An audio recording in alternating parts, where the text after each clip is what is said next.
What if all the animal teams played all the non-animal teams? Well, that's what we're gonna find out in today's video. Now, not too long ago, I did the animal teams only tournament, and I asked you guys if the Bills and Browns were animal teams. Everyone said the Bills were, but the Browns weren't. Shout out to Connor Bedard fan page, who said to do animal teams versus non-animal teams. Luckily, we have a perfect 16 animal teams and 16 non-animal teams. And it wouldn't make sense to put like the Chiefs against the Panthers, no. So I went into franchise mode and looked at every team's overall, wrote all of them down on a paper, and matched them up based on overall. So the highest overall non-animal team, the Chiefs, are an 88, and the highest overall animal team was the Eagles at an 86. They're gonna be the 16th and final matchup we watch. Here's a look at all the matchups we have. All 32 teams will be featured in this video, and we're gonna keep score to see whether the animal teams end up with more W's at the end, or whether the non-animal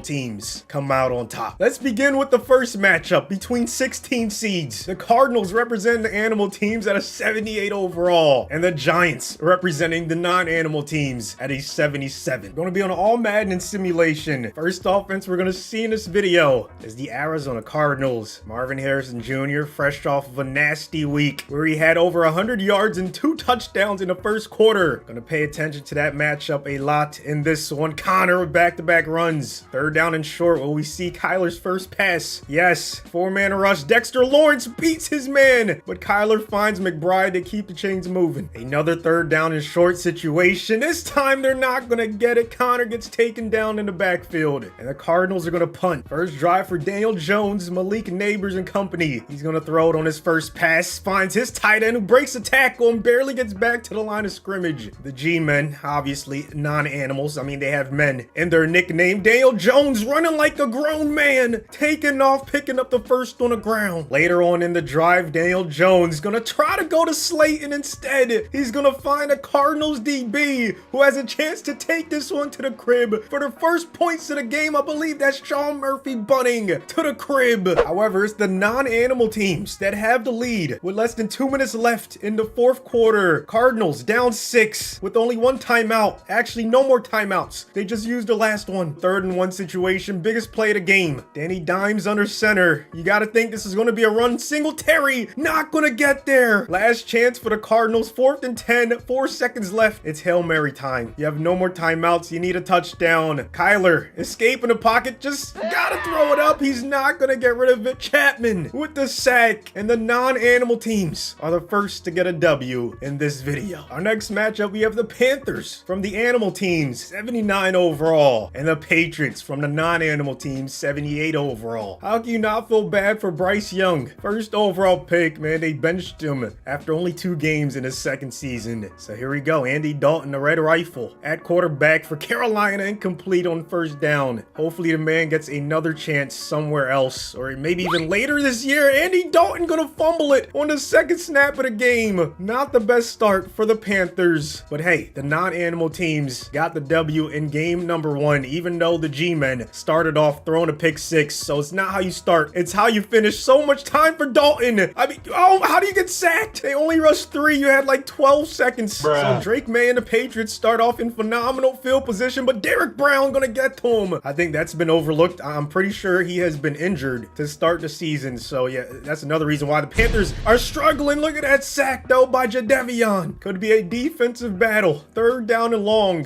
Patriots going backwards, might not get in the field goal range. Incomplete pass. Both teams start with punts. All right, start of 4th quarter. The Patriots with a commanding lead, double digits, and they end up winning this one 34-16. The non-animal teams with a 2-0 lead. Now for the 14 seed matchup, we have the Broncos at a 79 overall and the Commanders at an 80 overall, trying to make it 3 in a row for the non-animal teams. Jaden Daniels, the rookie, looking pretty solid early on in the season in real life, but he's gonna start off throwing an incompletion. 2nd down for Washington. This time Jaden's gonna connect with his wide receiver. It's gonna be a 3rd down and inches. Chance for the Broncos to get off the field, force a quick 3 and out. Daniels under center. It's gonna be a play action. Eckler with a nice block, good pass protection, and Ertz is gonna keep the chains moving. However, a few plays later, it's a 3rd down and 20. After some nice plays by this Broncos defense, Daniels trying to escape the pocket. He can't, and they're gonna have to punt the football. Bo Nix's first play from scrimmage gonna be a handoff Javonte only getting a couple. Actually, it was only 1 yard. Jonathan Allen with some good defense. Washington sends the blitz. Nick's gonna dump it off to Javonte. Good defense by the Commanders. It's a 3rd down and 5. Another blitz. Javonte picks it up and Nick throws a bullet. And the Broncos be the first to get into field goal range. 3rd and 1. They're already across midfield. Javonte up the gut for a 1st down and then some. They're inside the 30. Time to see if they can cap this drive off with a touchdown. Nick's over the middle. That's Marvin Mims Jr. again. The Broncos with the early lead. And the animal teams finally get a win for the first time in this video, man. Low scoring game. Commanders haven't put up any points until the 3rd quarter, but the Broncos have a double-digit lead and looks like they're going to be able to hold on. First animal team to win is Denver. They take care of Washington 27-12. On to the 13th seed matchup. We have the Colts at an 80 overall for the animal teams and the 80 overall Chargers for the non-animal teams. How about the Chargers starting off 2-0, man? Jim Harbaugh is a wizard. I mean, all he does everywhere he goes is win. It's insane how good of a coach he is, but can they get the W in this one for the non-animal teams? Herbert yet to pass the ball, 2 handoffs, 4 yards to show for it. Edwards and Dobbins, nasty 1-2 punch, but right now 3rd and 6. You gotta pass the ball, bunch to the left. Justin with all kinds of time over the middle. There's a flag. Pass interference on the defense. So the 1st down is gonna stand. It's on Kenny Moore. Herbert once again passing this one. He finds his young wide receiver, Lad McConkey, putting him inside the 35. However, this drive ends with a field goal. Dicker the kicker makes it 3-0. Now Anthony Richardson's turn. He had probably the throw of the week in week number 1 when he just launched it like 70 yards in the air. There's a flag on the first play. Holding on Will Fries. What a last name. Right now he's making the Colts start from closer to their own end zone. Jonathan Taylor with a nice hurdle. Gets all those yards back. Yeah, the Colts definitely has some talent. It's all about if Richardson can stay healthy. Here comes the blitz from the Chargers. Pierce makes it a 3rd and manageable. Chance for LA to get off the field. Khalil Mack, Joey Bosa gonna try to wreak havoc on the young quarterback. Richardson sensed the pressure. He got rid of it and threw it right into the hands of a Chargers linebacker. Henley with the INT. LA's looking good early on. 24-10 final score. The Chargers get another W for the non-animal teams. Next up, we have another LA team. This time the Rams trying to give the animal teams another W. They're an 81 overall, and they're taking on the 12 seed from the non-animal teams, the Tennessee Titans, 81 overall. A rematch of Super Bowl 34. Rams versus Titans. Tennessee with the football first. Levis hands it off Pollard with a nice gain on his first carry. Levis has to chill with the crazy turnovers, man. That's one thing I've seen early in the season. Back-breaking INT against the Bears. Nice dot right there to Hopkins. But yeah, in week 2, he tried to like throw it backwards to his running back as he was getting sacked. Ended up fumbling it in the red zone. Just cannot do that. But he's young. I think he'll learn from it. Other than that, I think he's playing pretty well. I haven't watched the Titans games, but you know, those are the only plays I've seen for the most part. And when he makes those plays, it looks like they're winning or you know, at least close to winning. So if he just cleans that up, I think they'll be good. I mean, look at these passes. Just like that, they're inside the 15. Levis under center. 3 tight ends in the game. And he's actually going to pass it to a wide open man. Tennessee strikes first. And how about the Rams, man? So much talent, but so many injuries. Like, they're decimated. Their top 2 wide receivers. I think like 4 offensive linemen. I'm just not sure what you do, like how you get W's with a team that's so depleted. There's a flag on 2nd down. Holding, so it's coming back. Dotson with the penalty. But yeah, I mean, they have a great coach in Sean McVay. Stafford, great quarterback. Kyron. As long as those 2 guys stay healthy, they should at least have a decent offense. It remains to be seen if the O-line can protect Stafford, give him time to pass. But no Puka, no Cup. It's going to be tough. 3rd down and 7. Play action. Stafford has to get rid of it. See, throws it away. And now the Rams are going to have to punt. 22-15. Rams down 7, but they're inside the 5. 1st down and goal. Just over a minute left in the game. Stafford to the end zone. Interception. Costly mistake. Quandre Diggs with the INT. So now it's up to the Rams defense to get a stop. 2nd down. Pollard to the outside, and that's gonna do it. 1st down. Great blocking. Victory formation for Tennessee, and another win for the non-animal teams. The 11 seed matchup. We have the Bills trying to turn things around for the animal teams. They're an 81 overall. And then the Raiders, 81 overall for the non-animal teams. Buffalo off to a hot start this season. Josh Allen and the Bills already 2-0. Look at the Raiders sending the blitz on the first play. Allen goes down. Shout out to them. They beat the Ravens. No one expected that to happen. Huge upset in week number 2. Allen gonna dump it off to his rookie Keon Coleman. And now it's a 3rd down and 12. Empty backfield for Buffalo. Allen gonna face heavy pressure again. This time he's gonna deliver a strike right into the hands of Curtis Samuel for the 1st down. 3rd down and 5. They gotta watch out for Max Crosby. Even if they don't send a blitz, he can get to your quarterback. They end up double teaming him. Smart decision, Allen. Oh, he's gonna find his receiver who fumbles the football. Samuel puts it on the ground. The Raiders scoop it up. Huge turn of events for Las Vegas. Now we get to see Minshew Mania. I've always thought he was one of the more underrated quarterbacks in the league. 1st down, they don't gain any yards, but with Bowers, Devontae, Jacoby, I mean, he has a bevy of talent. Right here, he's gonna hand it off. Madison only gets a couple. Let's see if they can avoid the 3 and out. Looks like man coverage, play action. Minshew looking to the top of the screen. Devontae beat press coverage. Rasul Douglas didn't have a chance against one of the best wide receivers of his generation. 7-0 Las Vegas. However, it's a 20-13 game. Buffalo still has a chance. Here comes another blitz. Allen to the bottom of the screen. That's a nice pass. Curtis Samuel with the catch. Phenomenal drive going by Buffalo. Allen has them already inside the red zone, but he's gonna make a huge mistake. Jack Jones with the INT. 1 1st down, and this one's all but over. 45 yards on 16 rushes. Under 3 yards a carry. So the Bills' run defense is doing pretty well. Madison is gonna get the 1st anyways. Another win for the non-animal teams. They're off to a blazing start in this video. 5-1 as the Raiders end up with the win. On to the 10 seeds, we have the Seattle Seahawks, 82 overall, taking on the New Orleans Saints, 81 overall. If there's one animal that I trust the most, it's the birds, okay? Ignore the fact that the Cardinals lost to the G-Men in the 16 seed matchup. We still have plenty of other bird teams, and it starts right here with the Seahawks. They have to find a way to slow down the Saints offense that has been absolutely insane to start the season. And I'm nervous to see what they're going to do to my Eagles this weekend. 3rd down and 10. I told you don't sleep on Seattle. Leonard Williams, Uchenna Nwosu, and company are 2-0 to start the season as well. Camaro on the screen, not going to get there. Quick 3 and out. Here comes Geno. Now, I know Kenneth Walker's injured, but that's the beauty of having depth, okay? Charbonnet is a very solid backup running back. Kenneth Walker, however, is healthy in this video, and he gets off to a nice run. 4 yards on that one. 2nd and 6. Saints defense has so many playmakers, it's scary, but Walker does not care about that. 1st down. Saints finally tightened up their defensive front, and now they force the Seahawks into a must-pass situation. 3rd and 10. Geno trying to keep them in field goal range. Makes a huge mistake. This one has a chance to go to the crib. He breaks 1 tackle, and he's not going to get touched. What started as a phenomenal drive ends up with a pick 6. I refuse to give up, okay? Seattle answers back with a touchdown in the 2nd, but so do the Saints. 14 all, heading into halftime. Seahawks still have a chance to win this 4th quarter. They're only down 7, make it down 4. It comes down to this onside kick attempt. Seattle only has 1 timeout. They're down 3, but if they don't recover this, the game is over. One-handed recovery by Rashid Shaheed, and the animal teams are gonna lose again. 6-1. Non-animal teams continue to dominate. If the animal teams are gonna have any chance to end up with more W's, they gotta start winning now. 9 seed Atlanta at an 82 overall, taking on 9 seed Green Bay at an 81. Green Bay got it done with Malik Willis at quarterback. Man, Jacobs off to a great start, hoping for a speedy recovery from Jordan Love. He's facing a blitz on 2nd down and still completes it to Jaden Reed, who was covered by Jesse Bates. 1/2 of, in my opinion, probably the best safety duo in the NFL. Him and Justin Simmons. Ooh, nice catch by Luke Musgrave on 1st down. Judon, a nice addition. Man, the Falcons, I don't know, man, they're looking pretty solid, at least on paper. AJ Terrell not able to stop Romeo Doubs. Green Bay already in Falcons territory, firmly in field goal range for Anders Carlson. Empty backfield though. Let's see if they decide to chip Judon. Yes, okay, they're paying attention to him, but Judon still gets there. Absolute monster. New England just gifted him to ATL, and he's out here making plays. Kirk Cousins, you know, happy he's recovering nicely from that injury he had last year. 2nd down, he's gonna drop back for his 1st pass. Top of the screen is Drake London, getting them close to the 1st. 3rd and inches. Let's see if they hand it off to Bijan. Kyle Pitts in motion. So much talent on this offense as well. It's gonna be the tight end, getting them across the 30. They move move the sticks. Packers have some guys that can get after the quarterback. Rashawn Gary, Preston Smith, Kenny Clark, of course. Look at that battle versus Lindstrom as Bijan drops it. And ATL's gonna have to punt. Jordan Love has 41 seconds to get his team into field goal range. He can definitely do it, or he can do one better. Jaden Reed running free down the sideline. The Packers might have just snatched victory away from ATL. Could be a game-winning touchdown right there. 2 timeouts, 19 seconds left after an incompletion. On first down, empty backfield. Green Bay only rushing 4. Kirk with plenty of time. So much time. Boom. He eventually finds Drake London. They're across the 30. And at this point, you just have to throw it up to the end zone and hope one of your receivers or maybe even Kyle Pitts can make a play. Here we go. Incomplete pass. The non-animal teams get another W. What a finish in this one. Halfway through the matchups, animal teams need to go on a win streak. The Texans, the 8th seed at an 82 overall, taking on the 8th seed for the non-animal teams, the Vikings. Vikings have looked impressive early on the season. Sam Darnold showing why he was a highly touted prospect out of college. Aaron Jones with only a few. And of course, Justin Jefferson at wide receiver having himself a good start to the season. Remember, they still have Hawkinson, who hasn't played yet this year. Addison with the catch to move the chains. They're down at 7. Chance to get off of the field. Daniil Hunter on that D-line. Some studs in the secondary. Oh, look at the pressure. Darnold gonna shake loose,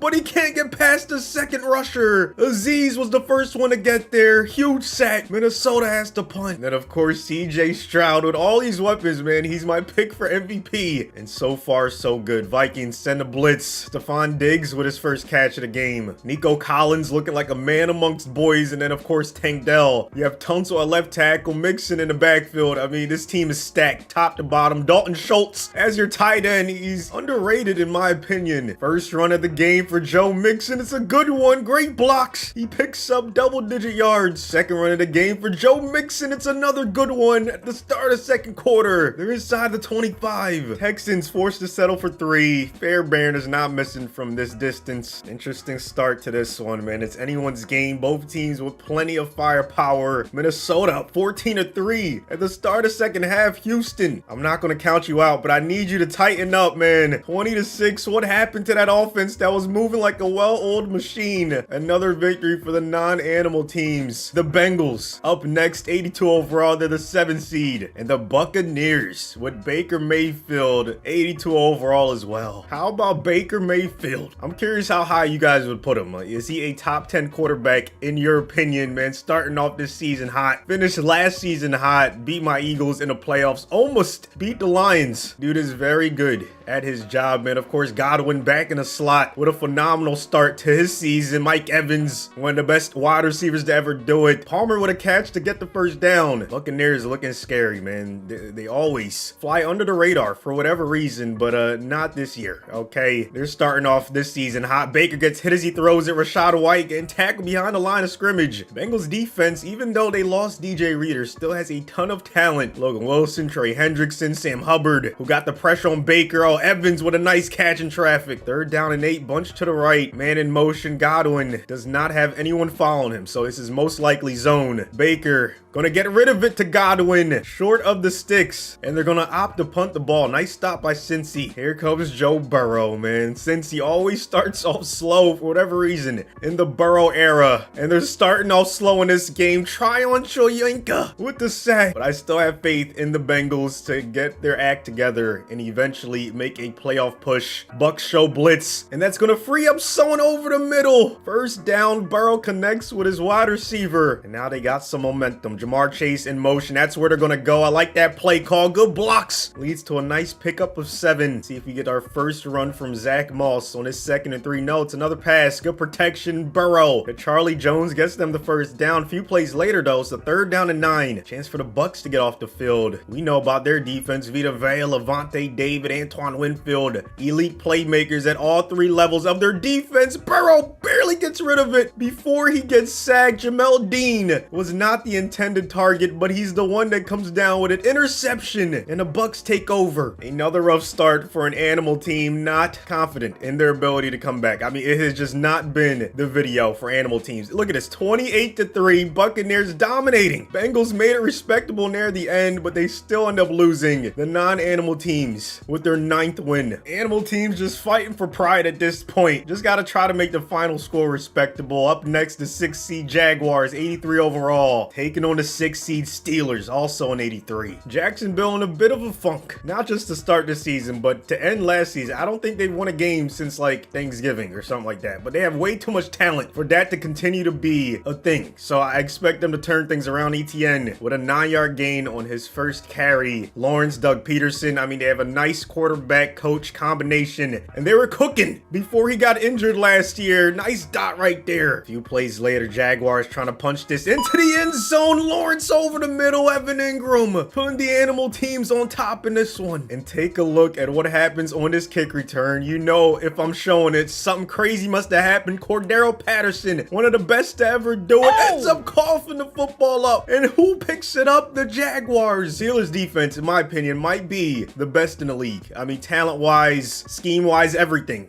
They just have so much firepower. Highsmith, TJ, Hayward, of course, Minka in the secondary. Can they get off the field? It looks like they will. 3rd and goal, nowhere to go. Patrick Queen, who they stole from their division rival. Baltimore has been struggling without him, so that might be one of the best pickups in the offseason. They forced the Jags to settle for 3. Finally, we get to see Justin Fields in the Steelers offense. At the start of the 2nd quarter, Najee Harris breaking through. I gotta give credit to Mike Tomlin, one of the best coaches of our generation, man. No matter who's at quarterback, no matter who's on his team, he's gonna compete. And more often than not, they're gonna be in the playoff hunt. Pickens is a monster. One of the most talented receivers in the NFL, in my opinion. Oh, the Jags send the blitz. Freiermuth with the catch. Great tackle on the open field. So here come the Jaguars trying to hold them to 3. It would be nice to finally get off the field. There we go. Josh Hines Allen, one of the best in the league, getting the sack. It all comes down to this. 3rd down and 7. Steelers only have 1 timeout left. The Jaguars can get the 2nd win for the animal teams if they just get this 1st down. Lawrence throws it away. He had a wide open dude, but it's all good. They're going to settle for the field goal, go up 10, and they end up winning anyways, 34-24. Finally, the animal teams get another W thanks to Doug Peterson and company. We have the 5 seed matchup, the Bears from the animal teams, 83 overall, taking on the Jets from the non-animal teams, also an 83. Caleb Williams, number 1 overall pick. Here we go. First play. This is what they need to do. Roll him out, even though it ends up being incomplete. That was a Hassan Reddick with the pressure. Jets need to figure it out. Get that man the money. Like, you traded for him for a reason. Give him his contract. Caleb dumps it off to Komet, and they avoid a quick 3 and out, man. This Jets defense, obviously we know how stacked they are. Quinnen, Quincy, CJ Mosley, Sauce. So many studs. Oh, that's a nice catch, but a better play by who else? CJ Mosley forcing a fumble. They scoop it up, and now Aaron Rodgers in this offense has phenomenal field position, already in field goal range. Garrett Wilson, Breece Hall, and company. Oh, look at Breece getting to the outside. Nice run. They actually play tonight. I'm recording this on a Thursday, so yeah, it's going to be interesting to see how they do against division rival New England. Rodgers starting to warm up. He's still making some nasty throws like that vintage Rodgers we know and love. Oh, he gets hit as he throws it, somehow completes it. New York gonna strike first with a field goal. It'll be the last chance for the Jets. 1st down and 10. Rodgers to the bottom of the screen. Intercepted. Jaylon Johnson with the dagger INT. The animal teams get another W. Chicago beats New York in this thriller. Can the animal teams make it 3 in a row? Looking at the 4 seed matchup, Detroit at an 84 overall, taking on the Cowboys, also an 84. 2 playoff teams from last year, both starting at 1-1 after 2 games in this season, but you know, both have been pretty good regular season teams in recent years, man. Jared Goff at QB, of course, Laporta, Jameson Williams with a blistering start to this season. Dallas defense gave up a lot of points to New Orleans, but they still have plenty of talent on that side of football. Can they get off the field in this 3rd and 3? Goff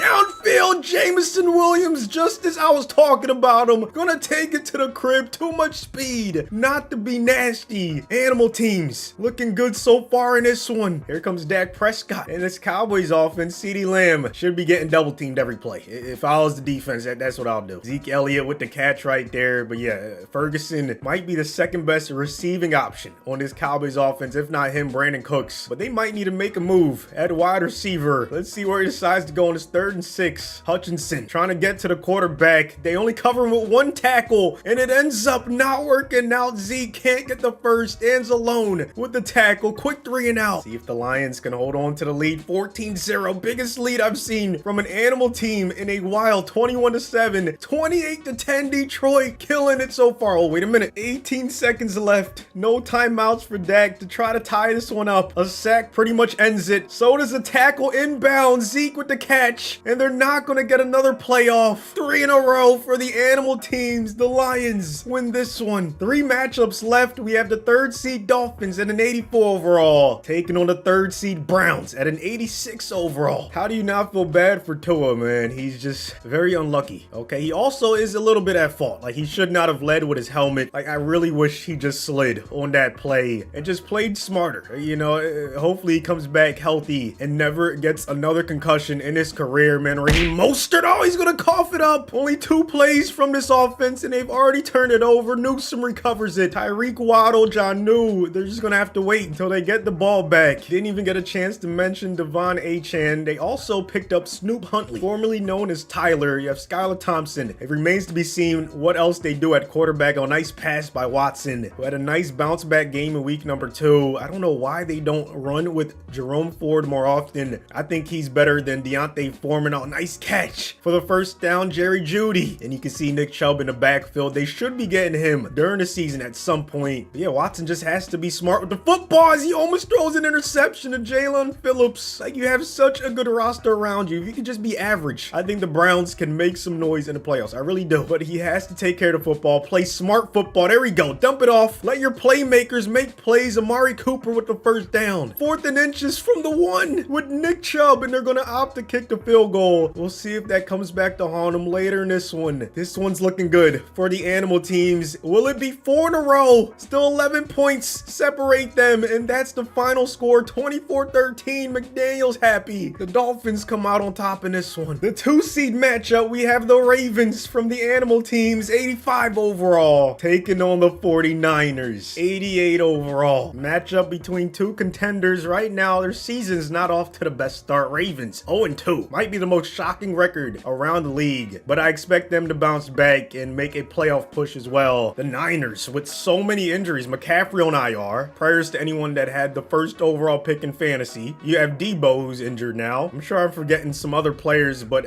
they still have Nick Bosa, okay, who made a play right there, making it a 3rd down and 8. Lamar over the middle. Oh, that's a beautiful pass. Rashad Bateman with the catch in traffic. Not easy to do when you're going up against an elite linebacker like Fred Warner, a phenomenal safety in Talanoa Hufanga. Very talented defense the Niners have, but that's a talented running back. King Henry needs to get more touches. He's a monster. And the Niners bend but not break. Hold them to 3 after this great drive from Baltimore. They're going to send a blitz. It's a touchdown. Nelson catching the football. Ravens up 7. Here comes Brock Purdy with all of his weapons healthy. This should be a close game at the very least. I don't see how it's not. Oh, that was not the best pass. You have Run CMC in your backfield. You might want to use him. Don't want to fault him for that, but yeah, it's probably the play call. Look at this. 2 plays. And they finally go to Run CMC. There we go. That's why you're giving the football, making people miss. Brings up a 3rd down and 2. McCaffrey in motion. Empty backfield for Purdy. And that's a laser in traffic to Brandon Ayuk there across midfield. Very next play for Brock Purdy. All kinds of time in the pocket. Great pocket presence. He's going to find his running back, McCaffrey, who's going to take it to the crib. We're knotted up at 7. We are headed to overtime for the first time, I believe, in this video. Both teams will get the ball, but the Niners will receive it first. First play in overtime. Purdy gonna find his tight end. That's one of the best in the league, George Kittle, picking up a huge gain. 4th down and 2. They're not quite in field goal range just yet, so they're gonna go for it. McCaffrey gonna get the carry, but not the first. Roquan Smith lighting him up in the backfield. 3rd down and 8. 4-man rush. Lamar over the middle. It's gonna be Nelson Aguilar with the clutch reception. He's gonna take it to the crib. The walk-off touchdown. Animal teams with 5 W's in a row. And then the final matchup of the video, the 1 seed for the animal teams, the Eagles at an 86 overall, taking on Kansas City at an 88 overall. A rematch of the Super Bowl from 2 seasons ago. Mahomes versus Hurts. Teams are a little bit different. Now Kansas City has Rashee Rice, a phenomenal wide receiver, and also that speedster, Xavier Worthy, who gets the catch right there on first down. Kelsey's still kicking. It remains to be seen if this is going to be his last year as he gets the catch right there. We know they're going to get to the playoffs. Barring an injury to like Mahomes, they're going to be in the playoffs. It's just a matter of how far they end up going. Eagles defense not looking the best. D-line looking horrendous so far, but it's early. It's early in the season, man. Things could change. Right now, Kelsey is destroying us. Made a lot of investments to this defense, tried to fix the secondary, and it's just not paying off so far. First and goal from the 1. Pacheco also injured. So the Chiefs deal with a lot of injuries. Mahomes with a rare mistake throws an interception to Josh Sweat. He was trying to go to Kelsey again, but it ended up in the wrong hands, or the right hands, depending on who you're rooting for. Philly missed AJ Brown in week number 2. Hopefully he's not out for a very long time. Chiefs defense, of course, phenomenal. Chris Jones, Karlaftis, Nick Bolton, McDuffie, so much talent. Smitty always making tough catches, keeps the chains moving. 3rd down and 4. Can Philly keep the chains moving? Chiefs only rush 4. Hurts trying to go to AJ Brown, incomplete pass. Both teams with 0 points after their first drive. Eagles are the first ones to get on the board though. 3-0, make it 10-0, 17-0. What is going on? Kansas City cannot be counted out, even though they're down 24-0, or maybe they can. This is unbelievable. A blowout, 31-0 in the final game of the video. Mahomes got shut out, and the animal teams end with 6 W's in a row, but still end up losing 7-9. Non-animal teams end up with the victory. Hopefully you guys enjoyed it. Please destroy the like button, subscribe if you're new, and I'll see you on the next one. 'Cause I'm on one, hey, number 1, hey, I'm the one, yeah, getting it done, hey, yeah, it's one of them ones, yeah, roll one up, hey, fill my cup, hey, on my way up, yeah, hey, 'cause I'm on one.